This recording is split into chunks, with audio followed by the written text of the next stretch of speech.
안녕하십니까, 박병입니다. 9월 2일이 됐습니다.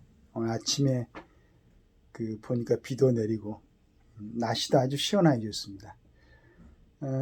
어제 한동훈 국민의힘 대표하고 더불어민주당 이재명 대표의 만남이 있었는데, 저는 그 두 사람이 만난 데서 상당히 걱정이 됐습니다. 왜냐하면은 어떤 정치 권력들의 정점에 있는 두 당 대표가 만나는 데는 반드시 국민들의 어떤 뜻을 갖다가 정말로 차분하고 좀 충실하게 받아들여 가지고, 만약에 두 사람이 만나서 어떤 결론이 났을 때 국가 전체적으로 내지는 많은 국민들이 그 부분에 대해서 인정할 수 있고 또 안심할 수 있고 기뻐할 수 있는 결론이 도출돼야 되는데, 두 사람이 만나기 전부터 거론되는 얘기 25만 원 지원금이라든가 특검을 할 필요도 없는 최혜병 특검법이라든가 이런 얘기가 의제로 나올 것이다라는 얘기를 듣고는 두 사람의 만남은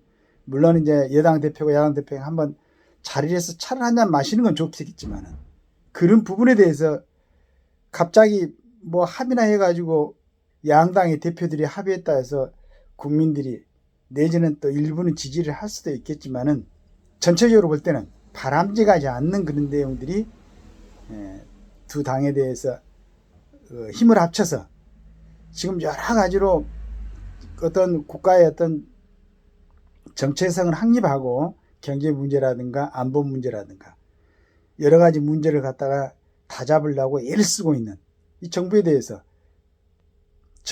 반한다는 것은 국민 전체의 어떤 이익에 대해서, 국가 안보에 대해서 저해하는 일일 수도 있다, 이런 염려를 했기 때문에 결론이 나지 않길 바랬습니다. 역시 결론은 나지 않았습니다. 다행이라고 생각하고, 그 생각을 하고 있었는데, 아침에 서울신문에 우리 손지은 정치부 기자입니다. 손지은 정치부 기자가 한동훈표 여당 정치 보여줄 거다 그래가지고, 저는 순간적으로 제목만 읽고는 이 기자분이 좀 이렇게 겉모습만 본 게 아닌가라는 생각을 했어요. 지금 한동훈표의 정치는 실은 보여주면 안 됩니다. 지금 갖고 있는 그 모습 그대로는.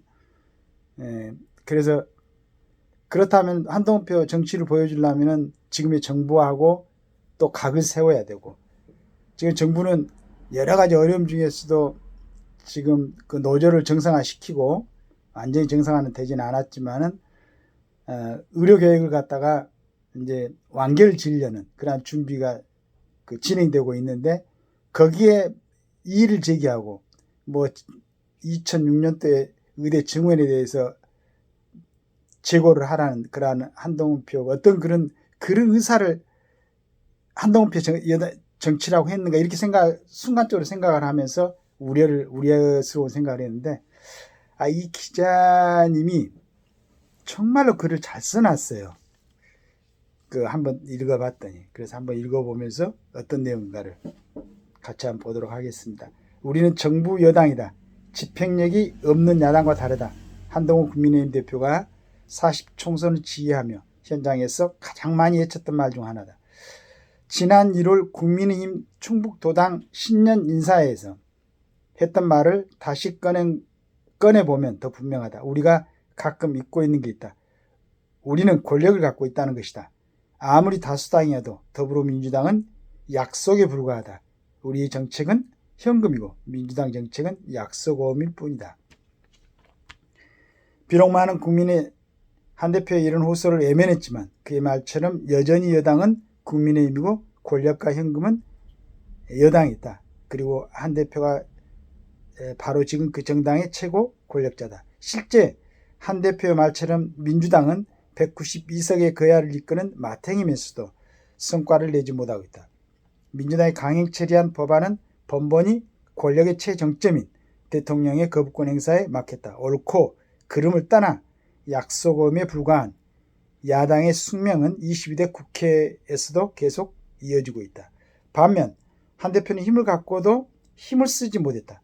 한 대표가 작정하고 목소리를 낸 김경수 복권 반대, 2026학년도 의대 정원 증원 유해는 야당의 말처럼 공중을 떠다닌다.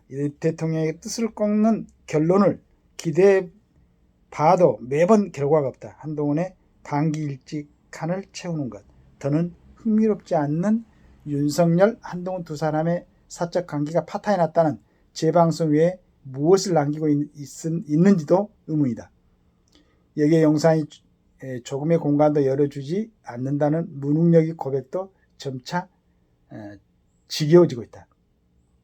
본인은 이제 뭐 좋은 정책을 갖다가 건의하고 했는데도 용산에 여지를 주지 않는다는 뭐 이런 하소연이었던 것 같습니다. 기록의 정치로 정권 교체에 힘을 모아 가는 건 야당의 영역이다. 반면 여당은 지금 바로 여기서 당장 숨통을 튀게 한다. 정권을 교체하면 다음에 내가 대통령이 되면 이라는 말도 야당의 영역이다. 그렇죠. 나는 반대다. 나는 민심을 전에 따라 만족하는 것도 야당 대표에게만 허락된다. 여당 대표가 약소고음으로 정치를 하는 건 게으르고 사치스럽다. 부드러운 좀 표현이면서도 굉장히 아주 적나라하게 지금 한동훈의 이치를 갖다가 정리를 해주고 있습니다. 이 한동훈이 읽어봐야 되는데 이미 171석의 민주당이 있는데 108석짜리 또 하나의 야당이 필요하지 않다. 책임 없는 쾌락으로 지지를 받는 야당은 이미 차고 넘친다. 한 대표가 주문처럼 되뇌는 63%가 나를 지지했다는 것처럼 85%가 지지한 이재명 민주당 대표도 있다. 한 대표를 지지한 63%가 이 대표를 지지한 85%보다 나을 리는 없다. 한 대표가 야당식 정치를 탐내는 것만으로는 차기 대권 주자인 이 대표를 이기지 어려운 이유다. 40총선을 열흘 앞둔 부산 유세에서 한 대표는 우리 정부가 여러분 눈높이에 부족한 게 있을 거다. 제가 100일도 안 됐다. 그 책임이 저한테 있지는 않지 않느냐. 억울하다고 했다. 한 대표는 이제 억울하다는 말을 꺼낼 수도 없는 2년 인기의 선출직 대표다. 운을 뗐다면 반드시 결과를 얻고 얻지 못했다면 그 과정을 당당하게 설명하는 여당의 정치를 시작해야 할 때다. 한 대표가 쌓아가는 기록은 채택되지 않는 소수 의견이 아니라 책임 있는 여당의 성과여야 한다. 그때 여당이 책임지고 할 수 있는 얘기를 해야 된다는 얘기입니다. 그렇다면은 윤 대통령이 지금 진행하고 있는 많은 국민들의 우려 속에서도 그러나 내심으로는 반드시 저게 해결돼야 된다고 믿고 있는 그러한 전번에 윤 대통령이 해결했던 것처럼 노조 부분, 지금 어디 건설 현장에서 노조원들이 뭐 출입하는 추락을 막고 쇠구슬탄을 갖다 던지고 뭐 이런 얘기 들어봤습니까? 못 들어봤잖아요. 해결이 됐습니다.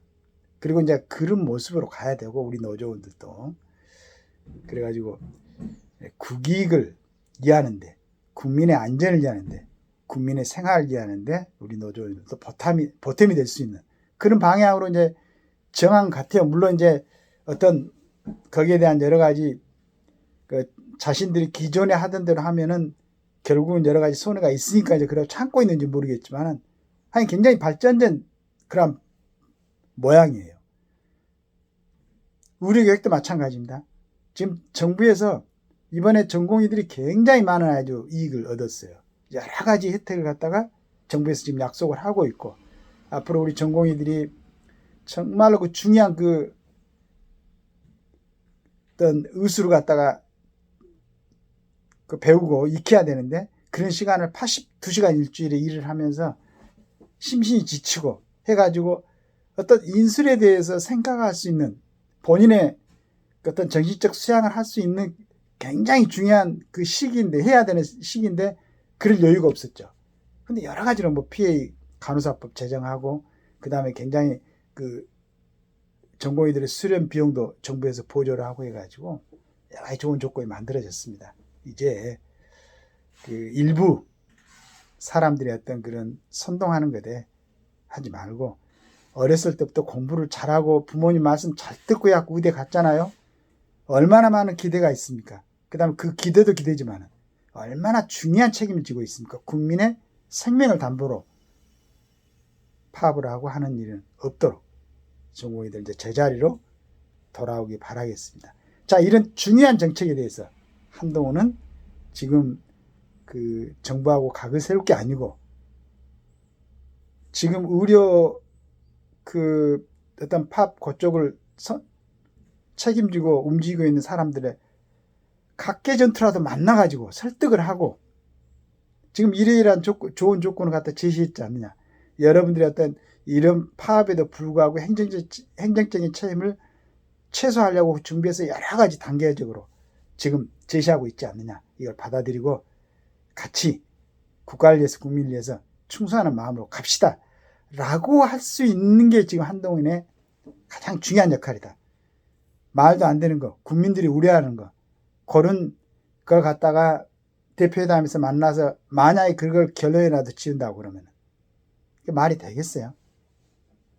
그래서 우리 손주인 정치부 기자님 말씀처럼 이 글처럼 우리 한동훈 대표도 다시 한번 재정립을 하는, 만약에 그렇게 하는 게 자기가 하고 싶은 정치의 모습과 다르다 그럼 과감하게 국민의힘 대표의 자리를 물러주고 본인이 좋아하는 정치, 같이 할 수 있는 사람들이 정치하는 그 집단으로 자리를 옮겨야지.